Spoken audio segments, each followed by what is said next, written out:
ये पानी का टब, आज की डेट में ये खराब हो रही किडनियां, अंदर जमी गंदगी, ये खराब हो रहा लीवर, इस पानी के टब में बैठ के हजारों लोग ठीक हो रहे हैं। देखिए आप इस नेचुरल तरीके से, नेचुरोपैथी से कैसे सैकड़ों लोग ठीक हो रहे हैं। ये आप देखिए, इस तरह हमारे इस हॉस्पिटल में ऐसे 4 सेक्शन है। ये खराब क्यों होती है, ये पानी का टब कैसे काम करता है, किडनी को हम कैसे ठीक करते हैं, यहाँ पर 40 डिग्री टेम्परेचर मेंटेन करके हम लोग इस किडनी को कैसे रिवाइव करते हैं। इधर दिखा दीजिए आप, ये 40 डिग्री टेम्परेचर मेंटेन्ड है। ये 40 डिग्री टेम्परेचर मेंटेन करके इस गर्म पानी में इस तरह बैठना है। ये इस तरह आधे घंटे से 2 घंटा बैठना है। किडनी खराब क्यों हो रही है, ये किडनी आज बदलनी क्यों पड़ रही है, डायलिसिस क्यों चल रहा है, लीवर क्यों ट्रांसप्लांट करना पड़ रहा है, इसके लिए जो हमारी जिम्मेदार है ना, वो ये भोजन है। ये जो भोजन जिसको आप अपना नेचुरल भोजन समझ रहे हो, यही भोजन विरुद्धाहार का काम कर रहा है। ये भोजन ही बीमारी बना पड़ा है। ये तो खैर घर का भोजन है, लेकिन जो हम खाने के साथ विरुद्धाहार करते हैं, कोई चीज के साथ कोई चीज को नहीं खाना, वो भी एक प्रॉब्लम का कारण है। तो ये जो पेशेंट है, मैं अगर आप चाहूंगा पहले एक पेशेंट से ही बात कर लेते हैं। आप सर कहां से आप आए हो और क्या तकलीफ थी आपको? मैं दिल्ली से आया हूँ और मुझे किडनी की दिक्कत थी। कब पता चला आपको किडनी की दिक्कत है? 1.5 साल पहले पता चला था। 1.5 साल पहले पता चला जी। तो 1.5 साल में आप कहां कहां गए? मैं दिल्ली में एम्स में ट्रीटमेंट करा। एम्स के साथ साथ मैंने आयुर्वेदिक भी ट्रीटमेंट ट्राई करा और होम्योपैथिक भी ट्राई करा, साथ में एलोपैथिक भी ट्राई करा, बट मुझे कहीं पे भी आराम नहीं आ रहा था। आपको अंत में क्या बोला गया? अंत में बोला गया कि आप फ्रेचुला बना लीजिए और जल्दी से जल्दी डोनर ढूंढिए ताकि अब किडनी ट्रांसप्लांट हम कर पाएं। और डायलिसिस शुरू नहीं हुआ था? डायलिसिस अभी शुरू नहीं हुआ। ट्रांसप्लांट की बात हो गई थी जी। खर्चा बताया था उन्होंने आपको? खर्चा बताया था 15 लाख रुपए। 15 लाख रुपए बताए थे। और आपको उम्मीद थी कि वो किडनी जब आप लोगे वो चलेगी या वो भी फेल हो सकती है? उसमें भी फेल हो सकती है क्योंकि मेरी किडनी जो है वो सिर्फ 8% काम कर रही है। ओके, तो हमारे हॉस्पिटल के बारे में कैसे पता चला आपको? आपके हॉस्पिटल के बारे में मैंने यूट्यूब पे देखा और कुछ मेरे नॉन टू थे जो यहाँ से कुछ और रिलेटेड प्रॉब्लम्स के लिए ठीक हुए थे। बाकी उन्होंने मुझे सजेस्ट करा कि आप यहाँ जाइए, आपको यहाँ पे डेफिनेटली आपका ट्रीटमेंट होगा। और फिर मैं लास्ट वीक यहाँ पे विजिट करी, आचार्य जी से मेरी मीटिंग हुई तो उन्होंने पहले ही मेरी रिपोर्ट देखी। उसके बाद रिपोर्ट देखने के बाद उन्होंने बोला कि आप 3 महीने तक हमारे बताए हुए प्रोटोकॉल्स को फॉलो कीजिए, टब थेरेपी कीजिए, उसके बाद आपको यकीनन आराम मिलेगा। तो आपको अभी जो 5-6 दिन हो गए यहाँ हॉस्पिटल में, उससे फर्क क्या लग रहा है आपको? मुझे उससे फ़र्क ये लग रहा है, जो मेरी बॉडी में चुस्ती फुर्ती खत्म हो गई थी वो दोबारा से वापस आ गई है और मैं अच्छा फील करता हूँ, मतलब खुश रहता हूँ। और सबसे बड़ी हॉस्पिटल की बात है यहाँ पे कि जो भी आसपास है ना, सारी पॉजिटिव वाइब्स हैं, तो पेशेंट तो आसपास सब कुछ पॉजिटिव मिलता है। तो मतलब सब ऐसे हैं जो आपको सही गाइड करते हैं? यहाँ पे सब मोटिवेट करते हैं। ठीक है। और एक मुझे ये बताइए कि चलो मैं इसके बाद दोबारा आपके पास आता हूँ। तो ये जो पानी का टब है, ये जो पानी, धरती, जल, अग्नि, वायु, आकाश, ये 5 तत्वों से हम बने हैं, जिसमें मुख्य तत्व पानी है 70% जो हमारे शरीर के अंदर है। अगर इसी पानी को बाहर, जब हम इस पानी के टब में बैठते हैं तो ये पानी और अंदर का पानी मिलकर एक क्रिया करता है। उस क्रिया की वजह से बॉडी के पसीना निकलता है, इसमें टब में बैठ के पसीना निकल रहा है। और जो हमारी किडनी नहीं निकाल पा रही यूरिन के थ्रू, वो पसीने के थ्रू निकल रहा है। जो पसीना है और यूरिन है, उन दोनों का जो कंटेंट है वो सेम है ऑलमोस्ट। तो इसलिए मैं आपको एक पेशेंट और भी मिलवा देता हूँ, ये हमारे साथ हैं। उधर देख के बताओ आप कहाँ से आप आए हो और क्या फायदा हुआ आपको यहाँ पे? एमपी से। और कितने दिन हो गए आपको आए हुए यहाँ पे? मुझे यहाँ 4था दिन है आज। 4 दिन में क्या फायदा लग रहा है आपको? मुझे थकावट बहुत ज़्यादा लगती थी तो वो अब सही हो गई है। यहाँ जब आए हो, इतने सारे लोगों से, आप सैकड़ों लोगों से मिले हो, सब कैसे हैं? सब पॉजिटिव करते हैं या सब ठीक हो रहे हैं या खराब हो रहे हैं? नहीं, सब उनको फायदा हो रहा है, सब ठीक होने के उम्मीद में है और सब बढ़िया हो रहा है यहाँ पे। आपको विश्वास था कि डायलिसिस और ट्रांसप्लांट के बिना भी किडनी ठीक हो सकती है? हाँ, ये था मुझे यहाँ पे आने से पहले हमारे बारे में। हाँ। वैसे कहीं और था कि वो हो सकता है कुछ? नहीं, मैं आयुर्वेद पे बिलीव करता हूँ, इसलिए मैं आया था यहाँ पे। धन्यवाद। तो ये मेरे साथ डॉक्टर अन्नू भी हैं और कुछ रिसर्च पेपर्स में मैं आपको दिखाना चाहूंगा। ये जो गर्म पानी का टब है, ध्यान से देखिए क्या लिखा हुआ है, hot bath for treatment of chronic renal failure. ये रिसर्च पेपर है पूरी दुनिया में जो छप चुके हैं।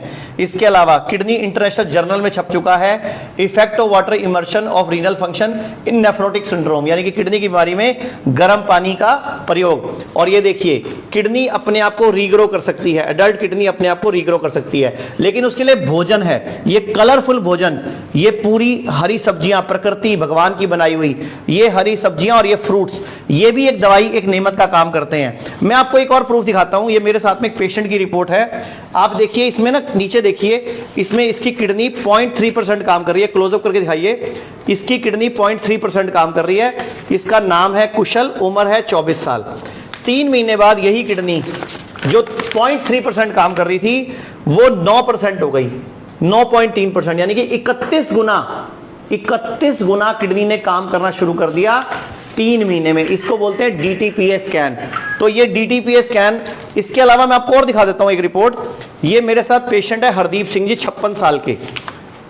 आप देखिए इनकी रिपोर्ट के हिसाब से इनका क्रिएटिनिन 8.18 था, 8.18 था, और आफ्टर 9/5 यानी कि लगभग 1 महीना 25 दिन के बाद वही क्रिएटिनिन 1.46 यानी कि नॉर्मल आ गया, यानी कि क्रिएटिनिन भी यूरिया भी नॉर्मल आ गया। तो ये है आयुर्वेद की नेचुरोपैथी की शक्ति।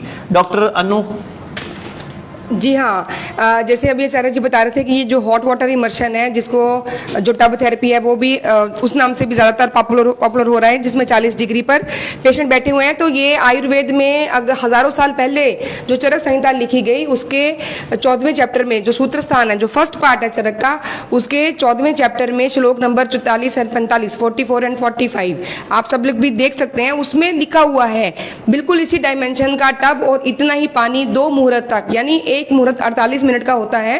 तो उसमें भी लिखा हुआ है कि 1.5 घंटा से 2 घंटा अगर उसमें बैठेंगे तो जितने भी किडनी के संबंधित रोग हैं उसमें ये हमें लाभदायक होगा।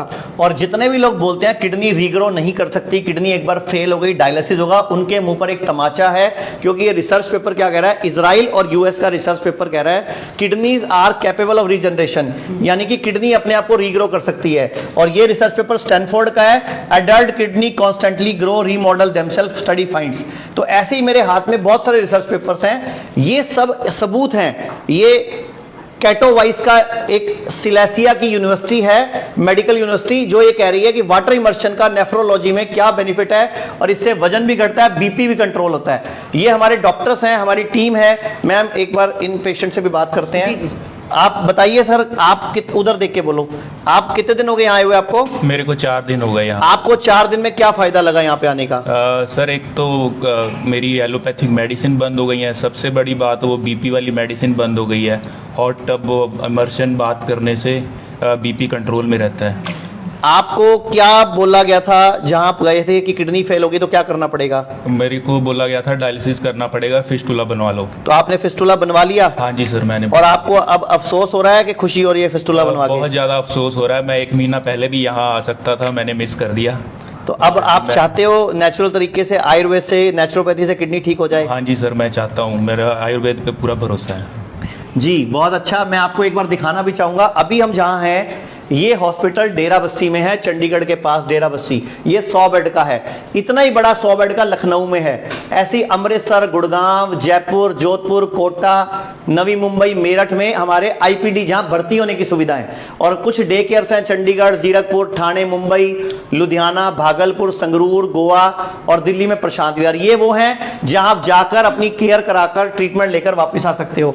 एक और पेशेंट है हमारे साथ, हमारे डॉक्टर्स भी खड़े हैं। सर आप बताइए, आप कहां से आप आए हो और आपको क्या फायदा हुआ? बता, उधर देख के बताओ। मैं बागवाली पंचकूला से कैमरे में देख के बताओ, कैमरे में देख के। सर मैं बागवाली पंचकूला से हूँ। ठीक है बताओ। और मेरा काफी दिन से ट्रीटमेंट चल रहा है। तो आप हमारे यहाँ कितने दिन हुए आए हुए? आपके पास 3 दिन हुए हैं। क्या 19-21 कोई फायदा लग रहा है? हाँ जी, एक तो सोजिश कम हो गई है, मेरे से बैठा चला नहीं जाता था।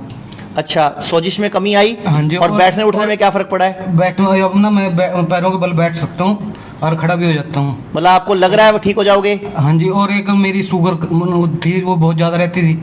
4 टाइम इंसुलिन लगाता था, वो छूट गई मेरी। अच्छा, 4 टाइम इंसुलिन लगाते थे? हाँ जी। पूरी दुनिया देख रही है आपको। कौन से शहर के हो आप? मैं यही पंचकुले से हूँ, बागवाली। यही हरियाणा के हो? हाँ जी, बागवाली गाँव। तो हरियाणवी तो झूठ भी नहीं बोलते। तो 4 टाइम आपकी इंसुलिन चलती थी, बिल्कुल छूट गई। मेरा क्रेटिनाइन जी 1.2 था जब मैं पार्स में गया था। ठीक है। और फिर उसके बाद मैं 14 में एक नेप्रो वाला डॉक्टर है अजय गोयल जी, उनके पास गया तो उनके पास 2 महीने में मेरा ना ये 7.9 हो गया। मतलब 1 से 7 हो गया, उल्टा बढ़ के 7.9 हो गया। तो फिर मैं आपका नाम तो सुना ही था, टीवी पे भी देखा। तो अब आप देश के लोगों को क्या बोलना चाहोगे हिम्स के बारे में या आयुर्वेद के बारे में? मैं तो कहता हूँ भी एलोपैथिक को छोड़कर अपनी आयुर्वेद ही अपनाओ। मतलब पुराना वो जो पुराना था वो तरीका वो बढ़िया था। हाँ जी। ये आपके सामने है, कोई डायलिसिस 4.5 घंटे आपको मशीन पर नहीं लेटना। इस टब में हम 2 तरीके से काम करते हैं। एक तो पानी हम छाती तक भरवाते हैं और दूसरे व्यक्ति का हम पानी हम देखोगे तो नाभि तक भरवाते हैं, ये नाभि तक पानी भरा हुआ है, यानी कि 2 लेवल तक पानी भरा जाता है इस टब में। टेम्परेचर 40 डिग्री रखना है। अगर आपको बुखार होता है, जुकाम होता है, खांसी होती है, तो भी आप इसी पानी के टब में नाभि के नीचे पानी रख के भी आप इसी पानी के टब में बैठ सकते हो, क्योंकि हीट में कोई भी वायरस सरवाइव नहीं करता। इसके अलावा हमारे हॉस्पिटल में मुख्य रूप से ये वाला खाना काट दिया जाता है। ये जो आप दूध पी रहे हो बाजार में नकली आ रहा है, ये जो सब्जियां आप बना के जब उसको बना लेते हो, ये चावल और रोटी आज ये पूरे भारत में बीमारी बन चुका है। इसकी जगह भारत सरकार भी 2023 में मिलेट ईयर मना रही है, और ये है वो मिलेट्स। ये 5 तरह के मिलेट्स हैं जो पॉजिटिव हैं, जिनमें 8 से 12% फाइबर है। तो ये अगर आप इस्तेमाल करते हो, और दूसरा जो आप रोटी खाते हो, आप इतनी बड़ी बाइट तोड़ते हो, क्यों तोड़ते हो कि आपको इसमें सब्जी भरनी है। कई लोग तो इतनी बड़ी बाइट तोड़ते हैं। तो आज के बाद अगर कभी खाना भी खाना है ना, तो बाइट का टुकड़ा इतना रहना चाहिए, छोटा, अंगूठे के नाखून जितना। जो भी खाना है चबा चबा के खाना है। अगर ये रोटी चावल खाना भी है तो पहले आपको नाश्ते में 12 बजे तक ये फ्रूट्स खाने हैं, कम से कम 4 से 5 तरह के, वजन गुणा 10 ग्राम, ये आपका नाश्ता रहेगा। और लंच और डिनर में आपको पहले सलाद खानी है, वजन गुणा 5 ग्राम, यानी कि 70 किलो तो 350 ग्राम। उसके बाद ये खाना खाओ। और मैं कहूंगा ये सब्जी सुब्जी सब ठीक है, लेकिन गेहूं चावल की जगह इन मिलेट्स के ऊपर अपना लो। और इसके अलावा नंगे पांव घास पे घूमना, ग्रीन जूस, रेड जूस और फास्टिंग हफ्ते में, ये सब कुछ हमारे शास्त्रों में भी है। ये देखो, ये रामचरितमानस क्या कह रही है? रामचरितमानस कह रही है असली वैद्य वही है जो आपको सही बात बताए, आपके हित की बात बताए। आपको बुरी लगे तो लगती रहे, लेकिन वैद्य असली वही है। तो असली डॉक्टर वही है जो सही बात बताए। ये भगवत गीता क्या कह रही है कि मौसम के हिसाब से, दिमाग के हिसाब से, मौसम के अनुरूप खाना छोड़ना और बढ़ाना, यानी कि क्या खाना क्या नहीं खाना, किस चीज के साथ किस चीज को नहीं खाना, ये बहुत जरूरी है। एक सबसे जरूरी बात, कभी भी दूध की बनी 2 चीजें इकट्ठी ना खाएं। जैसे कई लोग दूध और दही खा रहे हैं, मैं तो कहता हूं दूध ही नहीं पीना चाहिए। ये पूरी बॉडी, ये पूरा शरीर, ये हमारा लीवर और ये हमारी किडनी, ये अंदर से सब गंदे हो चुके हैं। हमें पूरे शरीर के डिटॉक्सिफिकेशन की जरूरत है। आयुर्वेद कहता है सर्वेषाणाम रोगाणाम निदानम कुपितामला, यानी कि सर्व रोगों का निदान कुपित मल को निकाल दो। Doctor Anu, last comment please. जी हाँ, तो अगर हम लोग अपने आप ही ये वाली बात समझ के अपने आप को ठीक करने के दिशा में आज नहीं चले तो मेरे साथ आइए। जैसे ये देखिए, ये दोनों पेशेंट्स जो हैं, ये यही है जो आजकल किडनी के पेशेंट के साथ में किया जा सकता है। कितना अनकंफर्टेबल लगता होगा इनको इसके साथ सोना, बैठना, बात करना, इधर उधर चलना। या फिर ये इनका जो केस है, देखिए कितनी हास्यास्पद बात है कि पहले ही उनके दिमाग में ये रजिस्टर कर दिया गया कि अभी आपका डायलिसिस जो है यही करेंगे हम, इसके अलावा कुछ नहीं। तो यही टब है जो आपको इस चीज से बचा सकता है। और ये हिम्स का कंसेप्ट है, ये पूरे भारत को बचाने का कंसेप्ट है। हम चाहते हैं हर घर में हिम्स हो जाए, हर बंदा हिम्स बन जाए, हर बंदा हिम्स का ज्ञान ले ले, खाना पीना सुधार ले। ये हरी सब्जियां, ये फ्रूट्स और ये मिलेट्स और ये रिसर्चेस और हमारे ग्रंथों का ज्ञान। और लास्ट में बोलूंगा, लंघन परम औषधम, उपवास ही दुनिया की परम औषधि है। हमें वापस उपवासों की तरफ लौटना पड़ेगा। धन्यवाद, नमस्कार। तो चंडीगढ़ में जो अभियान शुरू हुआ था, अब गुड़गांव, अमृतसर, दिल्ली, जालंधर, जयपुर, जोधपुर, लुधियाना, पटियाला, संगरूर, कई शहरों में हिम्स शुरू हो चुका है। हिम्स की ब्रांचेस शुरू हो चुकी हैं। अब हमें सिर्फ आपकी मदद चाहिए। भाई राजीव दीक्षित की याद में ये हिम्स शुरू हुआ था। भाई राजीव दीक्षित चाहते थे पूरे विश्व में आयुर्वेद का डंका बचे, आयुर्वेद की वजह से भारत विश्व गुरु बने। हमें आपकी मदद चाहिए। हर किडनी पेशेंट, लीवर फेल के पेशेंट और कैंसर के पेशेंट तक इस वीडियो को पहुंचाइए और भारत को विश्व गुरु बनाने में हमारी मदद कीजिए। धन्यवाद। जय हिंद।